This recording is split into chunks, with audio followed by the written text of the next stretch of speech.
힙하게 힙 너도 할 수 있어처럼 불교 너도 할 수 있어. 네. 소심한 불자들의 세심한 불교 이야기. 네, 안녕하세요. 안녕하세요. 네. 잘 지내셨죠? 예. 오늘은 부처님의 헤어스타일에 대해서 질문이 들어와서 이걸 여쭤보도록 하겠습니다. 우리 요즘 학생들도 그렇고 불자님들도 그렇고 당연히 부처님 머리는 곱슬곱슬하다라고 이제 생각을 하고 있거든요. 근데 이제 불상의 헤어스타일이 그렇게 된 연유에 대해서 한번 역사적으로 따져볼까요? 예, 일단 불상이 어떻게 생기게 됐나부터 보면 네. 부처님이 기원전 한 5세기쯤 돌아가셨고 신적인 존재로 돌아가셨기 때문에 일단 숭배의 대상이 되는 거죠. 예경과 숭배의 대상이 되는데 처음에 이제 불상은 그때 없었습니다. 부처님 얼굴, 모습을 형상한 불상은 초반에는 없었고 그때 이제 예경의 대상이 이제 탑이었죠. 탑. 네. 탑이 뭐냐 그냥 건축물을 이렇게 돌무더기로 세우는 게 아니라 그 밑에는 아시겠지만 이제 부처님의 부처님이 육신의 흔적인 사리가 부처님 그 이제 구슬 같은 그 사리가 부처님의 육신을 대신한다는 이제 사람들이 공감되게 형상이 돼서 그 사리를 땅에 묻고 이제 그 자리에다 탑을 세웠죠. 그 불탑이 그게 탑의 기원이기도 하고 그래서 그게 이제 탑이 이제 예경의 대상이 됐고 그러면서 또 그때 좀 특이한 점은 불족적 부처님의 발 모양이 이제 네. 예경이 대상이 되는데 그건 전에 걷기와 불교할 때 제가 말씀드렸어요. 발이 얼마나 우리가 냄새 난다고 싫어하지만 그 발이 얼마나 고귀하고 그 신성한 것인지 발냄새가 얼마나 신성한 것인지 얘기했었는데 네. 그래서 이제 불탑, 불족적 이 예경의 대상이 되다가 그게 한 200~300년 지나면서 이제 불상이 태동하게 되는데 그게 이제 그리스 헬레니즘 문화랑 관련이 깊어요. 그러니까 그게 부처님이 돌아가시고 한 200년 뒤에 이제 그 유명한 알렉산더 대왕이 이제 나오죠. 그리스의 한 도시국가였던 마케도니아의 이제 왕이었던 알렉산더 대왕이 잘 아시겠지만 이제 동방 원정을 떠나게 되죠. 페르시아를 멸망시킵니다. 지금의 이란하고 그쪽 중동 지방. 중동 페르시아가 대제국이었는데 이제 대제국을 정복을 하죠. 그리고 이제 내친김이 더 이제 동방 인도를 이제 침공하려고 했었는데 그때 젊은 나이 33살에 죽었어요. 알렉산더가 원정 중에 전염병이라는 얘기도 있고 독살당했다는 얘기도 있는데 어쨌든 그래서 인도 정복을 못하고 끝납니다. 알렉산더 대왕이 단순히 정복 때문에 유명한 게 아니라 그 헬레니즘 문화를 만들었다. 동서양의 융합, 그 그리스 쪽의 서양 문화와 인도의 동양 문화가 혼합을 시켰다. 큰 의미가 있는데 그래서 불상이 그 시절에 만들어지고 그리고 이제 불상이 서양화가 되죠. 지금 알고 있는 뭐 석굴암 본존불이라든가 유명한 불상들이 다 알고 보면 그 헬레니즘 문화에서 만들어진 그 불상도 보면 지금 물론 이제 우리나라 와서 약간 좀 더 한국적으로 변형이 되긴 했지만 그 유명한 간다라 인도 그 간다라 불상에서 이제 그게 변형이 돼서 석굴암 불상이 된 거거든요. 동북아로 넘어오면서 거기서 그게 이제 동서양 문화가 융합되는 대표적인 이제 고장 지역이었고 그래서 그 간다라 불상이 그 헬레니즘 문화가 그게 한 4세기 후반이었고 그러면서 이제 4세기 후반부터 이제 기원전 3세기 넘어오면서 그 간다라 불상이라는 문화가 정착이 되죠. 그러면서 왜 곱슬머리냐 보면 일단 간단하게 생각해보면 제 생각엔 진짜 일단 부처님 인도 사람이니까 곱슬머리였을 거고 그리고 또 서양 그리스 쪽의 문화를 서양 문화 이제 백인들의 형상 이런 모습들이 이쪽으로 옮겨오다 보니까 그런 백인들의 뭐 보편적인 헤어스타일인 곱슬머리가 왔을 거고 그런데 그 불상은 그런 모습이 됐는데 또 스님들은 또 삭발을 하잖아요. 네.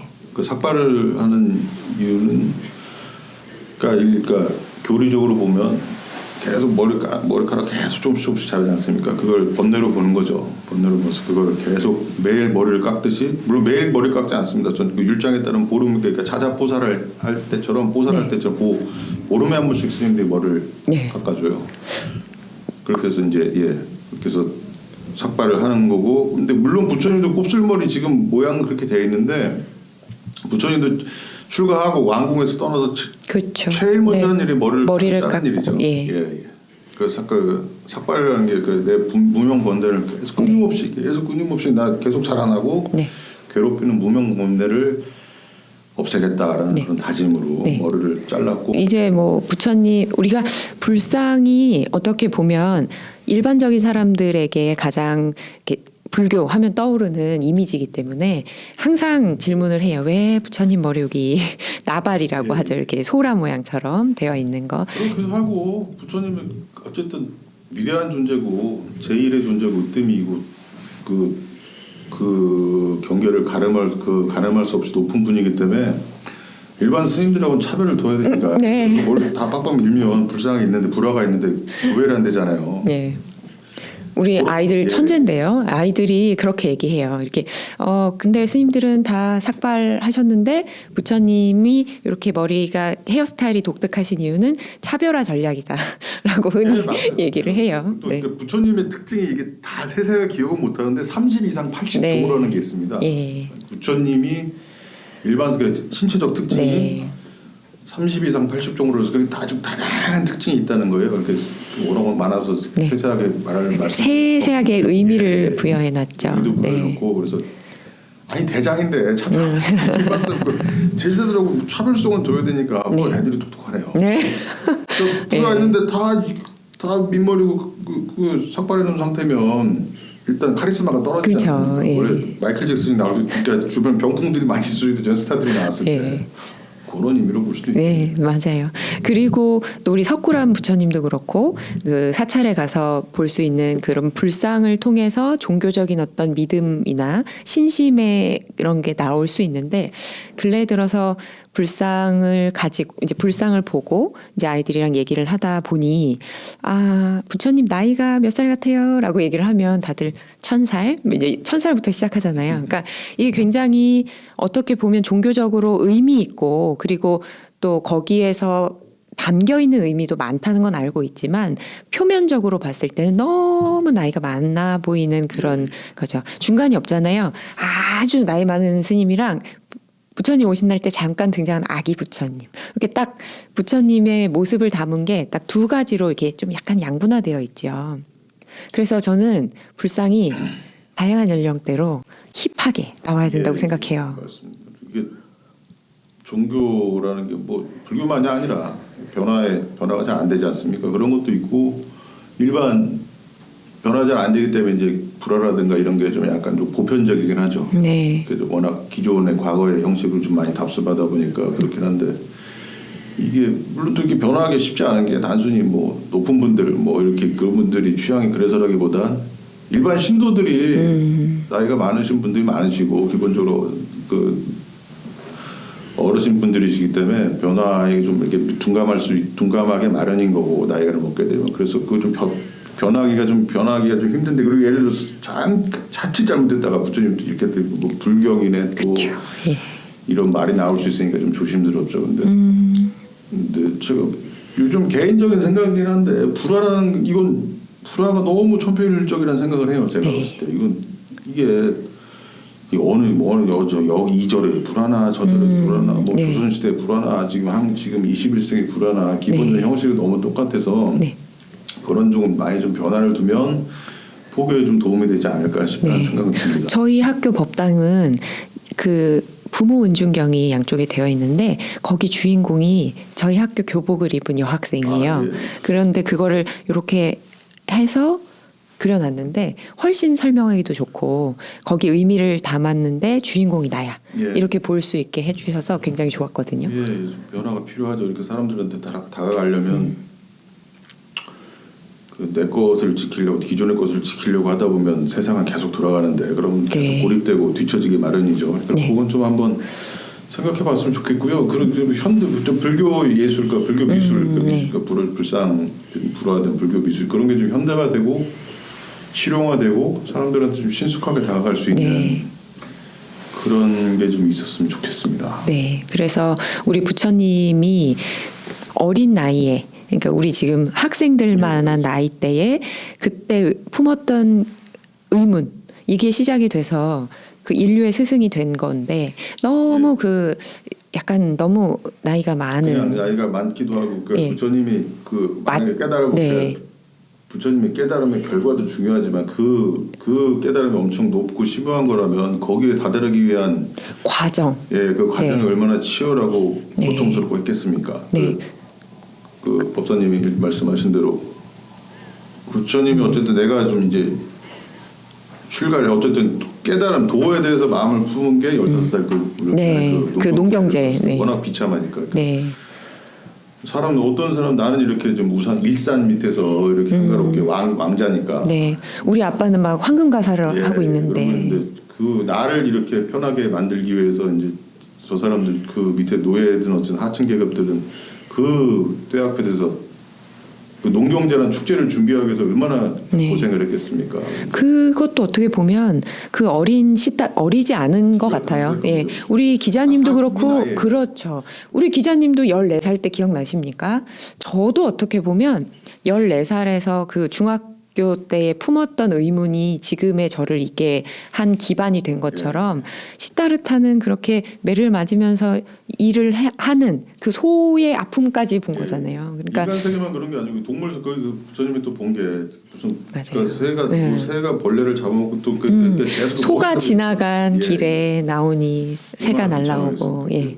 그러니까 알고 보니까 세상이 내가 당장 뭐 이렇게 그러니까 물론 부처님이 늘 말씀드리지만 대단히 조숙하고 세심하고 마음 약한 사람이에요. 예. 그러니까 일반 사람들 그냥 다 지나갔겠죠. 뭐 그냥 나만 그쵸. 편하면 되죠. 예. 근데 그게 다른 너무 거죠. 미안한 예. 거야, 내가. 예. 그런데 포인트는 시타르타만 그렇다는 게 아니라는 거죠. 그래서 지금 우리 너무 이렇게 안으로 키우고 바깥을 나가지 못하게 하고 네가 뭘 알아 중학생이라고 하고 마치 그 뭐보다 더 무서운 게 중2병이라고 그렇게 얘기할 정도로 어떻게 보면 비하하지만 그 나이 때 충분히 생각해낼 수 있는 역량을 가진 아이들이고 그리고 또 그런 고민 그것도 굉장히 중요하고 그리고 또 그런 젊은 사람들이 부처님의 어떤 모습이나 그런 이 그림에서 힌트를 얻을 수 있는 예술 작품이 나왔으면 좋겠다라는 생각이 들어요. 네. 깨달음이 완성된 이후에 보통 불화가 그렇죠. 네. 그런 그림인데 말씀하신 대로 그 불교라는 게 그 어느 한 인간의 사춘기의 고민에 출발한 게 불교거든요. 그러니까 누구나 그런 고민을 할 수 있고 불교의 그 어느 무슨 어떤 큰 무슨 종교든 예술이든 사상이든 시작은 미약한 데서 출발하고 미약하고 작고 사소한 데서 출발하는 건데 그런 과정 그 교육을 할 때도 좋겠네요. 그런 깨달음이 완성된 그 이후만 모습 보여주는 게 아니라 네. 그분의 젊었을 때 모습 그리고 좀 불쌍한도 좀 어리게 네. 만들어서 예. 요즘 스타일로 예, 네, 예, 부탁드립니다. 예. 네. 네, 그러면 예. 다 좋은데 그렇게 예. 좀 이게 불교를 좀 젊게 만들면 더 젊은 사람 요즘만이 아니라 저 입사하면서부터 맨날 들었던 얘기가 뭐 청년포교, 열악하네, 뭐 불모지네 이런 얘기 뭐 20년이 지나도 똑같이 듣는 얘기니까 그런 것도 관점을 하나의 좀 바꿔볼 필요가 방법 중에 있겠어요. 하나겠습니다. 예. 젊게 만드는 거. 네. 이게 아무래도 사람이 불상 필요 없다. 그게 중요한 게 아니야라고 얘기하지만 중요하거든요. 눈에 보이는 거니까요. 예, 눈에 네. 보이는 게 전부는 아니겠지만 눈에 보이는 게 없으면 지금 불교가 없었겠죠. 불상이 예. 불상이 없었으면 불교가 있었겠습니까? 네, 모이는 장소, 그림, 불상 이런 것들이 다 큰 역할을 했을 예, 테니까요. 그러니까 불교는 늙지 않습니다. 늙은 것도 물론 다 포용하지만 심지어 젊을 수 있다라는 것을 네, 그런 불상에서 생각해봤네요. 예. 젊은 분들 젊어지려면 사고가 일단 마음이 몸이 젊어지려면 마음이 젊어져야 되고 마음이 젊으면 생각이 젊어져야 되고 젊어져야 되는 건 유연해진다는 거겠죠. 잘 포용하고 그 유연한 마음이 또 새로운 그 마음이 좀 흐물흐물해져야 좀 새로운 마음도 만들어질 수 있는 거고. 그렇죠. 네. 그렇겠죠. 그렇습니다. 그래서 오늘 우리 부처님의 꼬불꼬불한 머리에서 시작한 내용이었는데요. 우리 함께 불교는 젊고 그리고 또 불상에서 얻을 수 있는 많은 의미가 있지만 현대에 맞는 그런, 네, 그런 불상. 그러니까 누구나 부처님의 고음이 그러니까 아까도 말씀드렸지만 불교는 어느 한 인간의 어느 마음 착한 인간의 사춘기 고민에서부터 시작됐다라는 네. 거죠. 그러니까 누구나 그런 고민을 할 수 있고 네. 누구나 부처가 될 수가 있다는 게 네. 그냥 부처님도 인간이었거든요. 그러니까 그렇죠. 불교의 매력이라는 게 결국 아래로부터의 종교라는 거예요. 그러니까 네. 다른 건 위의 신을 강조하는 종교들은 네. 위에부터 이렇게 현실성도 없고 내가 네. 뭐 이렇게 다가갈 수도 없을 것 같고 좀 어렵게만 보이는데 어쨌든 불교는 내 삶에서 출발한 거였으니까 내 삶에서 출발해서 내 삶 그 수행을 통해서 내 행복을 만들고 그 내 행복을 확장시켜서 세상의 행복을 일구는 것. 그 상향식 불교지 그러니까 위도. 네. 상향식 종교라는 게 제일 불교의 매력이고 진정성이고 그게 생명력이라고 생각합니다. 네, 그래서 아래로부터 시작했기 때문에 우리가 힌트를 얻을 수 있는 거고 뭐 간단하게 얘기하면 우리 영어 공부 너도 할 수 있어처럼 불교 너도 할 수 있어 이렇게 할 수 있는 깨달을 수 있어. 그렇죠. 네, 그런 거라는 것을 오늘 불상에서 한번 찾아봤습니다. 예, 네. 좋은 시간이었습니다. 네, 감사합니다. 소셉을 재밌게 봐주셨다면 구독과 좋아요 알람 설정 부탁드립니다. 감사합니다.